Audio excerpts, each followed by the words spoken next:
What does it mean to forgive 70 times 7? Then Peter came to him and said, Lord, how often shall my brother sin against me, and I forgive him? Until 7 times?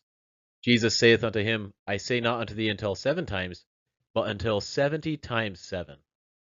Some smart people who can do math have suggested that 70 times 7 equals 490, which is a big number. And because it's a big number, it must mean that we should forgive a lot. I mean, yeah, obviously. I'm a little too forgetful to remember where I'm at, so maybe 490 is good enough as long as I don't think I'm getting close. But let's be realistic. Both you and I know some people who keep score way beyond that. And yes, the Israelites knew how to count some pretty big numbers.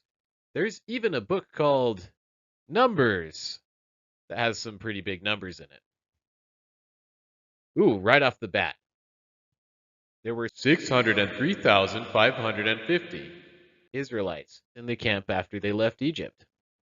So it's not just about how big the number can be.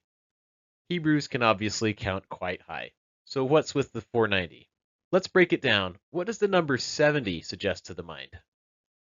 In reading the scriptures, a very conspicuous example of the number 70 occurs in Genesis chapter 10, in which 70 of the descendants of Noah are named as fathers of the nations. This is also called the Table of Nations.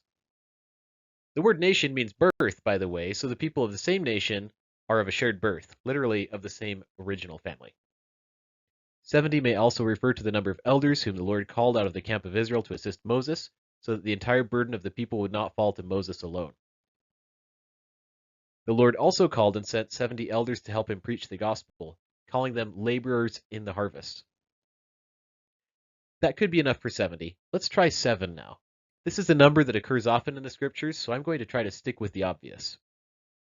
Probably the most obvious use of the number 7 is in Genesis chapter 1, where the eternal pattern of creation and a 7-day week is established. The very last book in our Bible also talks about 7 candlesticks representing the 7 servants and the 7 churches, although the book of Revelation can get a little cryptic. There are also 7 servants called in Acts chapter 6 to assist the apostles, but I said I would keep it simple, and the original example of 7 is the length of the week anyway. To review, if 70 equals the number of nations, and 7 equals the number of days in a week, then to forgive 70 times 7 means to forgive all people all of the time.